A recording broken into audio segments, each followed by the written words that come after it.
श्री सद्गुरु देवाय नमः। भाई बहनों, जब मनुष्य सच्ची हृदय से भगवान का भजन करता है तो उसके मन में सबसे पहले विश्वास होना चाहिए कि परमात्मा उसकी पुकार अवश्य सुन रहे हैं। भले ही हमारी इच्छाओं और प्रार्थनाओं का फल तुरंत दिखाई ना दे, लेकिन ईश्वर की कृपा हमारे साथ रहती है। संतजन कहते हैं, भगवान के घर देर हो सकती है लेकिन अंधेर नहीं होती। इसका अर्थ है कि परमात्मा कभी अपने भक्त के साथ अन्याय नहीं करते, वह केवल सही समय का इंतजार करते। कई बार जीवन में ऐसी परिस्थितियां आती हैं जब हमें लगता है कि हमारी मेहनत, हमारी प्रार्थना और हमारा भजन शायद व्यर्थ जा रहा है, लेकिन वास्तव में वही समय हमारे धैर्य और विश्वास की परीक्षा होती है। जैसे बीज को वृक्ष बनने में समय लगता है, वैसे ही भक्ति का फल भी अपने निश्चित समय पर ही मिलता है। जो जी बिना निराश हुए नाम जप और भजन में लगा रहता है, उसके जीवन में धीरे धीरे परिवर्तन आने लगता है।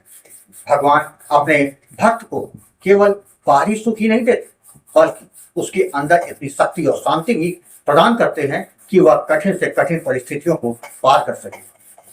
जब मनुष्य का भरोसा ईश्वर पर मजबूत हो जाता है, तब जीवन के अंधकार धीरे धीरे समाप्त होने लगते हैं और आशा का प्रकाश दिखाई देने लगता है। भक्ति का मार्ग धैर्य, विश्वास और समर्पण का मार्ग है। हमें अपने कर्म करते रहना चाहिए और भगवान की कृपा पर भरोसा बनाए रखना चाहिए, क्योंकि परमात्मा अपने भक्तों की हर पुकार को जानते हैं। सही समय आने पर वही प्रभु हमारे जीवन में ऐसे द्वार खोल देते हैं जिनकी हमने कभी कल्पना भी नहीं की। इसलिए सुख हो या दुख, सफलता हो या संघर्ष, हमें भगवान का नाम नहीं छोड़ना है, क्योंकि जिस हृदय में प्रभु के प्रति अटल विश्वास होता है, वहां निराशा ज्यादा समय तक टिक नहीं पाती। भजन और विश्वास के सहारे जीवन की हर रात के बाद कृपा का नया सूर्योदय अवश्य होता है। आज जो कथा यदा सुनाने जा रहा है वो राजस्थान से वंदना जी ने भेजी है, जिसे सुनकर आपको पता चल जाएगा कि भजन में सब रखना कितना जरूरी है, तभी सफलता मिलती। वही कथा यदा आज सुनाने जा रहा है। इस कथा को जानने के लिए इस वीडियो को आखिर तक अवश्य देखिएगा। अगर राम नाम के प्रताप के वीडियो देखने हो तो हमारे दूसरे चैनल गोकुल भवन अयोध्या को जरूर सुनें। मेरा नाम वंदना है। मैं राजस्थान की रहने वाली एक साधारण गृहिणी हूँ। आज मैं अपने जीवन का वह अनुभव आप सभी के साथ साझा कर रही हूँ जिसे लिखते समय मेरी आंखों से आंसू की धारा रुक नहीं रही थी। यह केवल मेरी कहानी नहीं, बल्कि प्रभु के नाम की शक्ति, धैर्य, विश्वास और गुरु कृपा का जीवन प्रमाण है। आज मुझे पूर्ण विश्वास हो चुका है कि जो कार्य संसार की कोई शक्ति नहीं कर सकती, वह भगवान का नाम कर सकता है। यदि कोई व्यक्ति सच्चे भाव, विश्वास और धैर्य के साथ नाम जप करता रहे तो देर भले हो जाए, लेकिन प्रभु की कृपा अवश्य बरसती। मेरा विवाह वर्ष 2016 में हुआ था। मेरे पति और मेरे पिता के परिवारों में वर्षों पुरानी मित्रता थी। इसी कारण दोनों परिवारों ने हमारा विवाह तय किया। मेरा रंग सांवला था। सच कहूं तो जब मेरे पति ने मुझे पहली बार देखा था, तभी से मैं उन्हें पसंद नहीं, लेकिन अपने पिता के आग्रह और सम्मान के कारण उन्होंने विवाह के लिए हाँ कही। शादी के बाद शुरुआती 3 वर्ष सामान्य रूप से बीते। मैं ये जानती हूँ कि मेरे पति मुझे मन से स्वीकार नहीं कर पाएंगे, इसलिए मैं हर समय यही प्रयास करती कि उन्हें किसी भी प्रकार की परेशानी न हो। मैं पूरे मन से घर से संभालती, स्वादिष्ट भोजन बनाती, घर की साफ सफाई करती और परिवार के प्रति सदस्य की सेवा करती। मेरे ससुराल वाले मुझे बहुत प्रेम और सम्मान देते थे। सभी कहते थे कि मैं एक अच्छी बहू हूँ, लेकिन मेरे मन की सबसे बड़ी इच्छा थी कि मेरे पति के हृदय में भी मेरे लिए प्रेम जागे। मैं हर दिन यही प्रयास करती, लेकिन शायद मेरे प्रयास पर्याप्त नहीं थे। कोरोना काल के दौरान मेरे ससुर जी का देहांत हो गया। उनके जाने के बाद जैसे घर का संतुलन ही बिगड़ गया। मेरे पति पहले से अधिक स्वतंत्र हो गए। जहाँ वे नौकरी करते थे, वहीं पास में सुलेखा नाम की एक महिला रहती। वह उनके कॉलेज समय की मित्र और कभी एक दूसरे से वो विवाह भी करना चाहती, लेकिन परिस्थितियों ने उन्हें अलग कर दिया। बाद में सुलेखा का विवाह किसी और से हो गया, किंतु विवाह के 2.5 वर्ष बाद ही वह विधवा हो। धीरे धीरे मेरे पति फिर उसके संपर्क में आने लगे। पहले कभी कदार मिलना होता था, फिर मुलाकातें बढ़ने लगी। समय के साथ दोनों के बीच निकटता हो गई। कभी कभी मेरे पति 2-3 दिनों तक घर ही नहीं लौटते। मैं और मेरी छोटी बेटी उनकी राह देखते रहते। जब मैं उनसे कुछ पूछती तो वे झगड़ा करने लगे। एक दिन उन्होंने स्पष्ट शब्दों में कह दिया, मैं तुम्हें पसंद नहीं करता। मैं हमेशा से सुलेखा से प्रेम करता था। उनकी बातें सुनकर मेरा हृदय टूट गया। मैं केवल इतना कहती, यदि ऐसा था तो विवाह से पहले कह देते। अब तो हमारा परिवार है, हमारी बेटी है। लेकिन वे कुछ भी सुनने को तैयार नहीं। धीरे धीरे स्थिति इतनी खराब हो गई कि वे घर छोड़कर सुलेखा के साथ ही रह गए।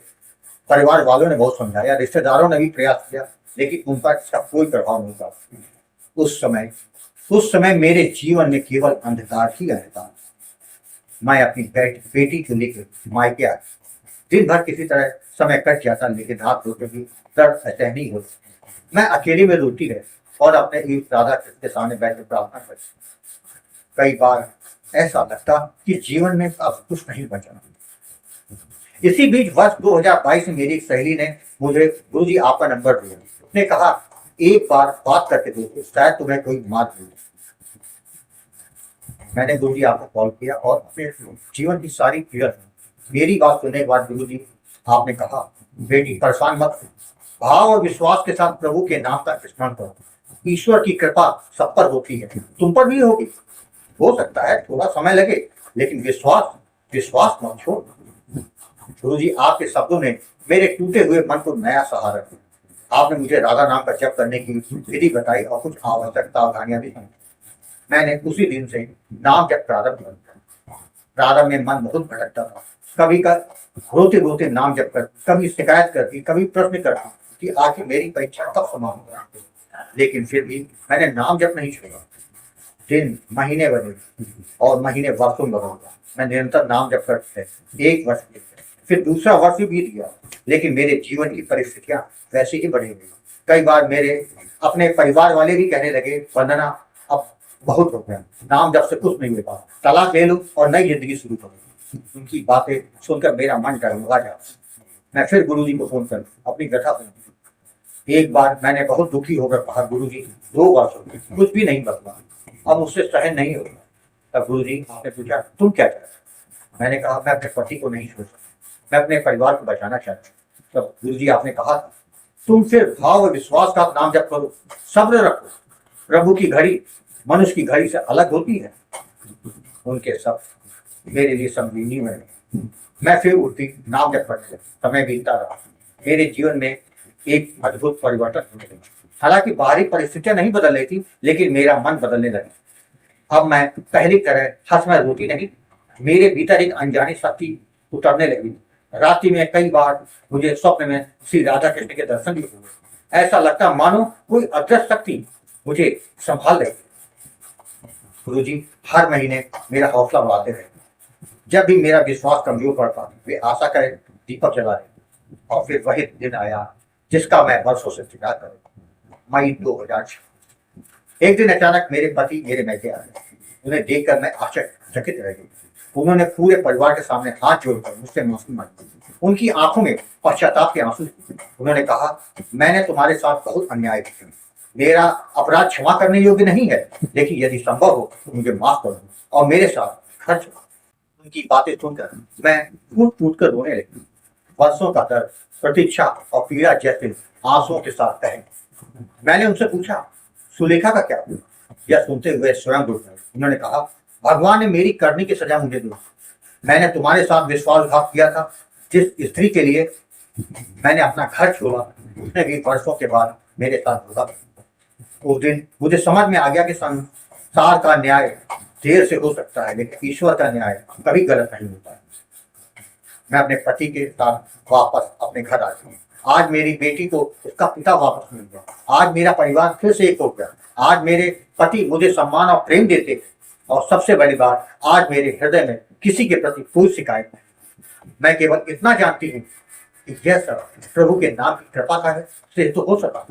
यदि मैं बीच रास्ते में नाम जब छोड़ देती, यदि मैं धैर्य खो देती, यदि मैं गुरु जी के वचनों पर विश्वास न करती, तो शायद आज मेरा परिवार कभी नहीं हो पाता।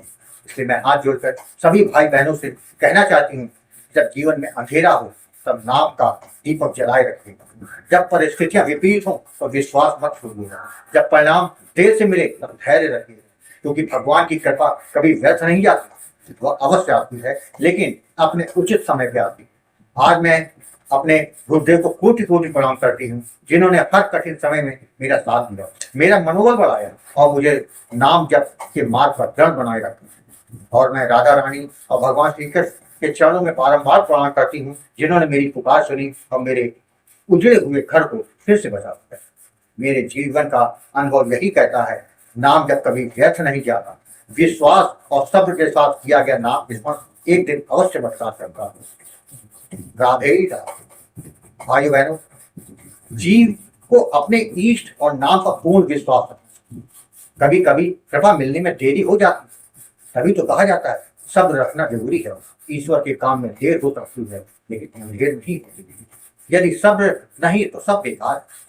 भगवान पर भाव और विश्वास जरूरी। अगर यह वीडियो पसंद आया हो तो कमेंट में राधे राधे जरूर लिखिएगा। अगर आपके पास भी राधा नाम की महिमा का कोई भी अनुभव हो तो मेरे व्हाट्सएप पर भेज सकते हैं, जिस पर वीडियो बनाकर अपने चैनल में अवश्य। राधे।